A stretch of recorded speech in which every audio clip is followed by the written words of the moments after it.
Hi, my name's Claire. I'm from JH Coaching, and I wanted to share with you today some of the reasons why I do an annual training plan, which I think might help you be more successful in your running or indeed your cycling career.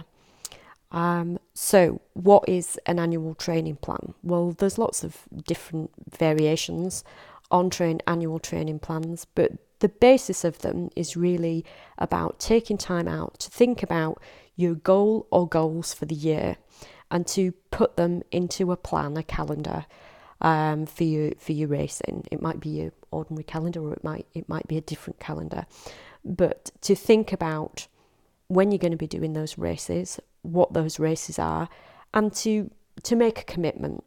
So making a commitment is the first step in any goal, is to make a commitment towards that goal. And physically writing something down in an annual training plan is a really good way to motivate yourself and commit yourself to that goal. So I've just done my annual training plan, and I feel really excited now about the next year and about what I've got planned. So a really good aspect of an annual training plan or making those commitments is that you can start to feel excited about what's going to happen in the coming year. And once you feel excited about what you're going to do, that can really motivate you to get out and train when it's rubbish weather, and to really motivate you to think about, actually, I really want to do this right and do this well. So I'm going to make sure that my training's spot on this year as far as possible, so that I can reach my goal.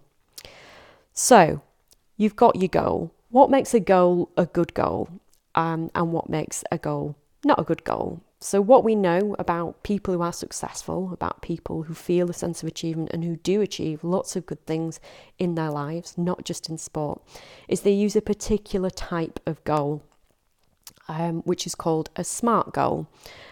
Some people might have heard of this before, some people might not, but SMART is basically an acronym, and it stands for a goal that's specific, measurable, achievable, rewarding, and time-bound. So I just want to take a little bit of time out to talk about each of those in a bit more detail, to really convince you that this is the way to go with the goal in terms of your sport, just as it would be in life. So, a specific goal. What's a specific goal? A goal that's specific is something that is, you've really honed it down to exactly what it is you want to achieve. So, for example, in my work as a probation officer, I would chat to people often and say, well, what is it that you want out of life? And they might say, well, I just want to be a bit better, or I want to feel a bit better. And that's a really difficult goal to achieve, because we don't really know what it is that we're aiming for. Whereas a specific goal, particularly in terms of running, could be something like, well, currently I can run 10 kilometres in 55 minutes, but I'd love to be able to run it in about 50 minutes. That's a really specific goal. We know exactly what we want to achieve, and we're going to really know when we've achieved it, because, moving on to my next point, it's measurable. So if you can measure what it is that you're going to achieve, you're far more likely to be able to achieve it, because you know when you've achieved it and you know how close you're going to be to it. So it doesn't have to be numbers.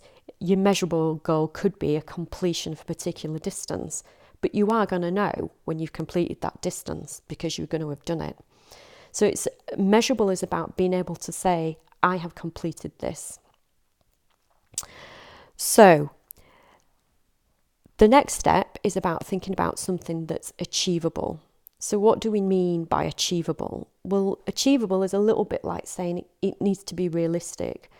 Not easy, because if it was easy, we probably wouldn't see it as much of a challenge, and we wouldn't continue to work towards it. So if you know that you can run 3 miles easily, then giving yourself the challenge of running 3 miles is probably not going to hold your attention for very long. By our nature, we like a challenge. We like to feel like we're progressing and moving forward. But equally, there's no point asking for the moon, because that's not going to happen. It needs to be something that we know we are going to be able to achieve. So that varies from person to person. Some people are really experienced runners. Some people, lucky for them, are really talented runners. And so what might be easy for one person might be a real stretch target for somebody else. So some of thinking about it being achievable is really about having an honest sit down and think about yourself on where you are right now and realistically where you can be, where you'd like to be. Sometimes it's good with the achievable to have a margin. So it might be that what you would really, really like is to run your 10K in 55 minutes, but you'd be happy with 57. So you've got like a margin of acceptability rather than just a pass or fail, which can feel a bit daunting and set you up to fail. Once you've got your achievable goal, you need to think about whether or not this is going to be rewarding, some of which I've covered just before in, the fact that if it's not a challenge, it's probably not going to be that rewarding. But you need to feel some sense of reward once you've completed that particular goal. Otherwise, you're not going to stay motivated to do it because you're not really that bothered about it. So rewarding is about the motivation. What's your motivation for doing this race? Are you doing it because somebody else says that you should do it, which might not be that motivating? Or are you doing it because you're really excited about going to a new country and running a race in a new country? Or is it because you've only ever raced up to 10 miles and you'd really, really love to race 12 miles? You think that'd be a really good achievement for yourself?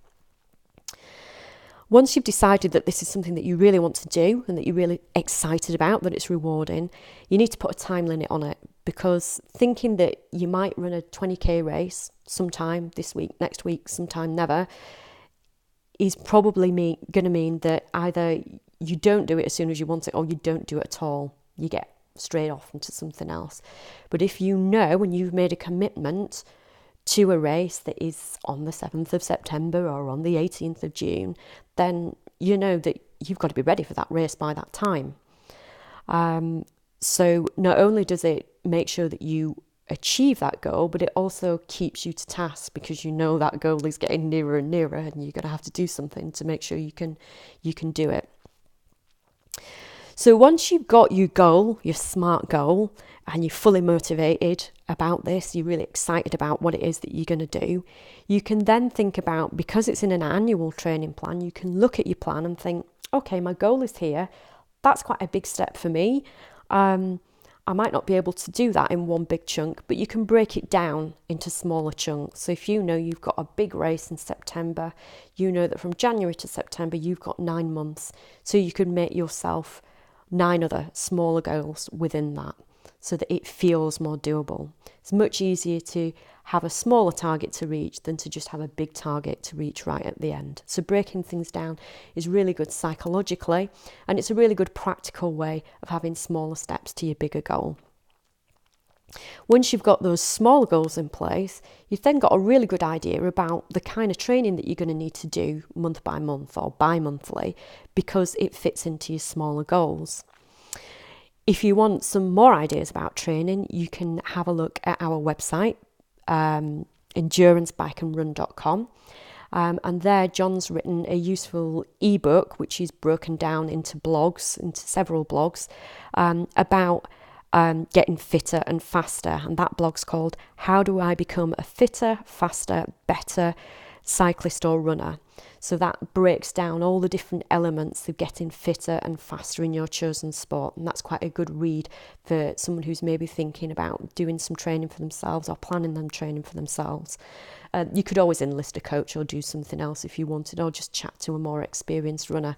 But once you've got your annual training plan in place, you know that you've got certain small steps along the way to reach your goal. Whatever your goals are this year, I do wish you all the best with them. I think an annual training plan will really help you succeed at that. And if you want any more help with that, why not get in touch with us? We'd be glad to help. Okay, thanks and good luck. Bye.